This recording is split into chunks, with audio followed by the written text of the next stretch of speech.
And so knowing this, I have to ask you, are you still losing sleep over whether Bitcoin is going to hit 12K now? Does it go to 10K or 12K, or does it go to 20K or 25K first? This really doesn't matter. When you're down here, there is only upside, assuming that Bitcoin is a good technology. And I've spent a lot of my time on this channel trying to demonstrate why it is such a superior technology, because of the decentralization, because of the settlement guarantees, and because of the security. And so you need to keep this context, especially when you're getting worried. Would you sell your internet stocks when we were at less than 1% adoption? This is really even before Amazon was founded, if you want to think in 1994 terms and compare it to the internet. So it doesn't matter whether Bitcoin's going to hit 10K or 12K first, or go right back up to 30, 40K. And it doesn't really matter where Bitcoin trades over the next few months, especially if you're a long-term hodler, as I am, and you're planning to hold your Bitcoin without selling it for the rest of your life. When Amazon was down 95% in 2002, and it really did go down something like 95% from the peak in March of 2000 down to the trough in October of 2002, and I remember this very well because I was active in the markets. When Amazon was down 95%, were you better off making predictions using a price chart, or were you better off really reading Jeff Bezos's investor letters, his Amazon letters, and trying to understand his vision, trying to understand where he was taking it, and taking a very close look at what Amazon actually did and what their plans were? And if you just thought it was a bookstore that was going to sell physical books over the internet, you really didn't understand Bezos's vision or the upside. So I think a lot of people who are looking at charts now and they say the chart of Bitcoin looks really bad. It does indeed, but you have to understand the underlying technology, and you have to understand that Amazon in 2002, in October of 2002, also looked really, really bad. But it didn't ultimately matter because Amazon's fundamentals were extremely strong. Global adoption of Amazon's products and its services was still very low, and it had this huge runway, as Bitcoin has as well. The reason why I compare the internet and Amazon to Bitcoin, and the reason why I watch a lot of videos and a lot of different things on Bitcoin that do the exact same thing, is because that's the only thing you can compare Bitcoin to in a technological standpoint, and the revolutionary what it's going to do. A lot of people are saying what the internet did for information, that's what Bitcoin is doing for money, or what it will do for money. And the same thing with Amazon. I remember these things. I'm 48 years old, and I'm sure a lot of you guys remember when the internet first came out, when Amazon first came out. All I remember is when AOL, when the dial-up come out. You remember this sound.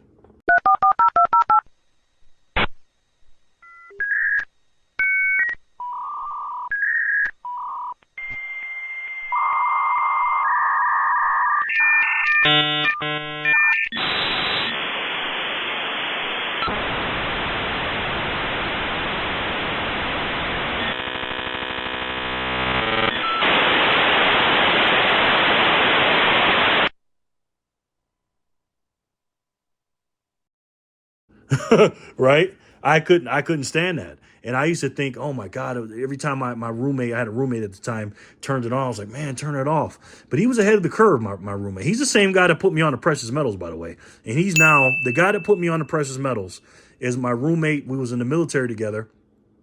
He was always ahead of the curve. He put me on the precious metals and gold, silver, platinum. Then he put me on, he got into Bitcoin maybe a week or two before me. And also, he's the one that put me on. He was telling me about the internet, and he was also telling me about Amazon. You know what I mean? And I didn't want to hear it. I was so busy worrying about sports at the time and basketball and all this other stuff. I don't care how long he works, and I don't care what he does. There is no job worth $2 million a year. That's why they pay athletes these fantastic salaries. I was listening to the radio the other day. They just contracted to pay one player on one team $6 million a year. Can you believe this? And why is that? It's the Roman circus.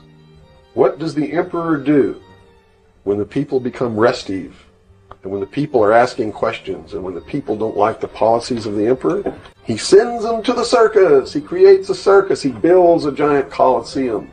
Then he begins to throw the Christians to the lions. And he has great chariot races and football games and basketball games, all to keep the idiots preoccupied. with things that don't mean anything in the scheme of the entire world, so that they don't have the time to learn what the truth is. It is the Roman circus. I didn't want to hear nothing about the internet until the internet had an interface that I could start looking at the stats, and then watching the games on, the highlights and stuff on YouTube. That's where I really started getting into YouTube and the internet and stuff. Couldn't care less. I didn't realize what it was going to do for us. And the same thing with Amazon. I just thought Amazon was a big ass bookstore. I had no idea what it was. I didn't have the foresight. But now I've seen those two things happen and all those other things on the S curve. That's why I'm into Bitcoin so much, because I can see the same exact things that are going on back then. It's still going on today, and how people feel about Bitcoin. So what are the basic fundamentals of Bitcoin? Bitcoin is money that cannot be debased. Something like Ethereum can be debased by the founders. Something like Cardano or Hex or XRP can be debased by the founders. They do not have credible monetary policy. Bitcoin not only is money that cannot be debased, Bitcoin is money that cannot be censored when you use it in a peer-to-peer manner.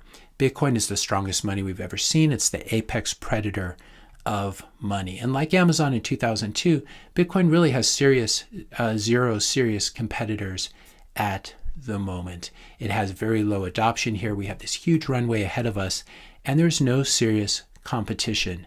All of the competition, the biggest competition, like Ethereum, for example, has shot itself in the foot and moved to proof of stakes. So we're still so early. So the next time you hear someone say that Bitcoin is at the top of its S-curve, I want you to remember this link, because this is just a bold-faced lie that's been repeated so many times by people like Richard Hart that people are actually beginning to believe it's true when it's absolutely not true.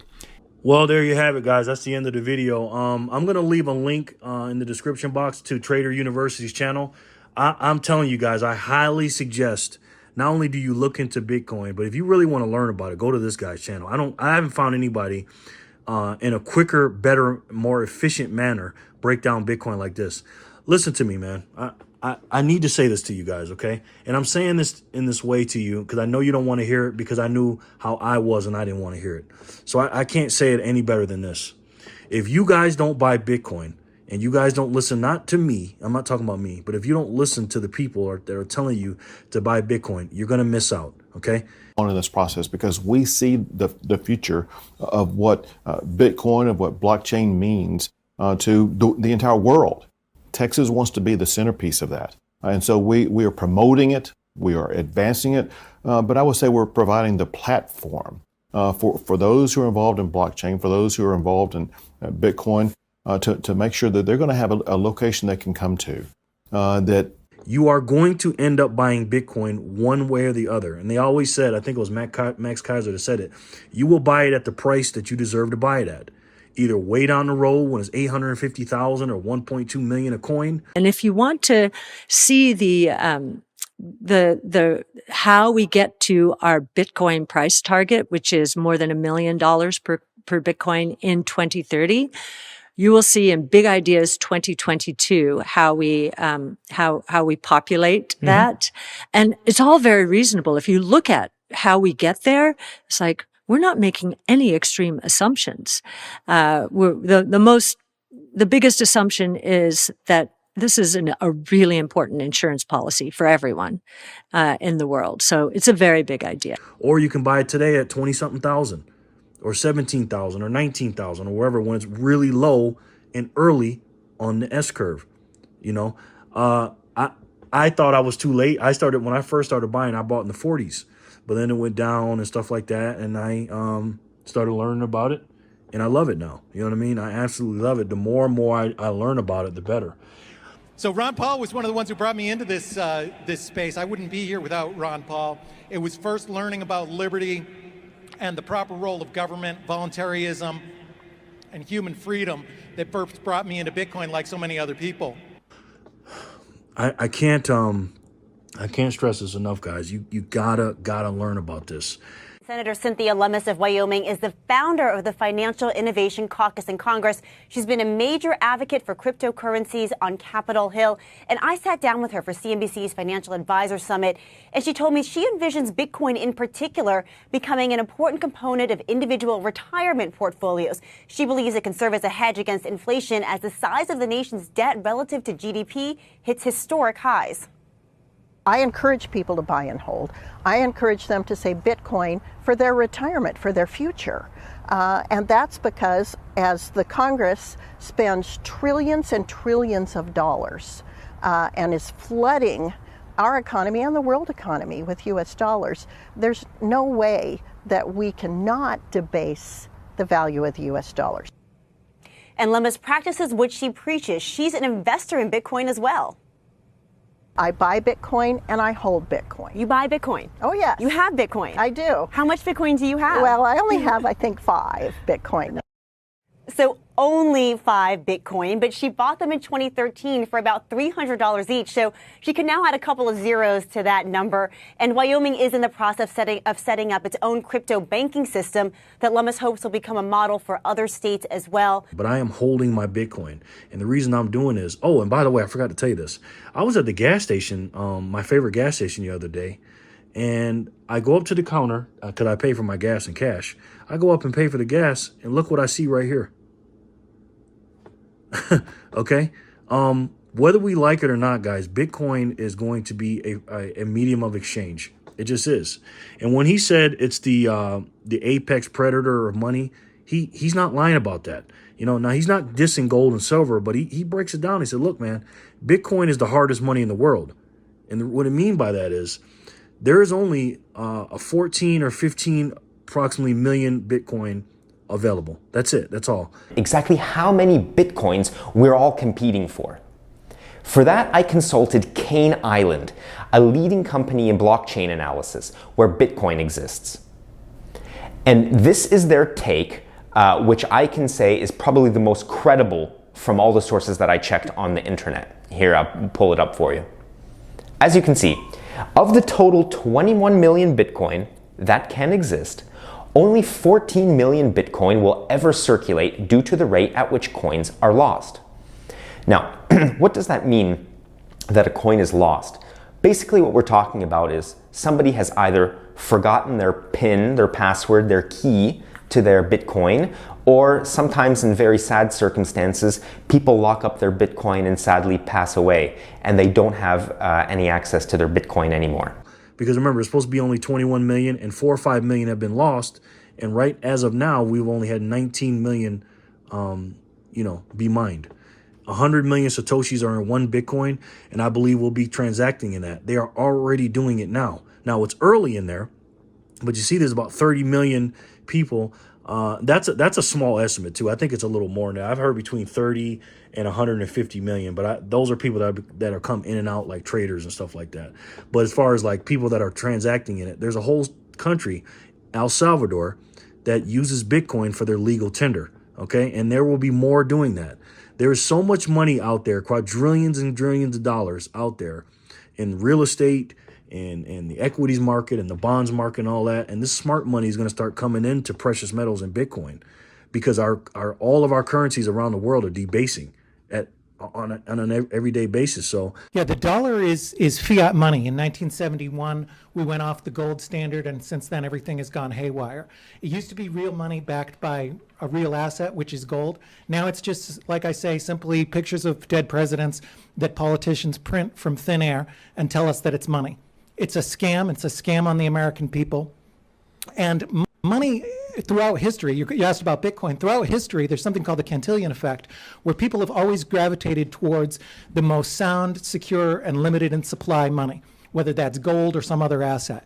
Bitcoin is sound and limited in supply. The United States dollar is not. It is unlimited in supply, and it is printed with reckless abandon by politicians who have no accountability whatsoever. In World War II, when they needed money to fight the Nazis and the Axis powers, they had to go to citizens and ask them to support it with war bonds.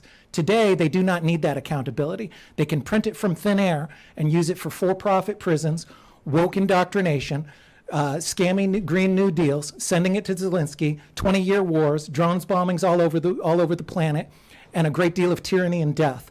Fiat money is evil, it's broken, it causes poverty, it causes inflation, it's hurting the citizens of New Hampshire, and it's causing massive death around the world. We've got to stop the massive printing of money from thin air and go back to sound economics and a sound money system. We have got to fight this tyranny that they're trying to, get us on or put upon us by having the physical metals, not the paper ETFs and stuff like that, the physical metals. And you also need to take control of your Bitcoin and not keep it on an exchange.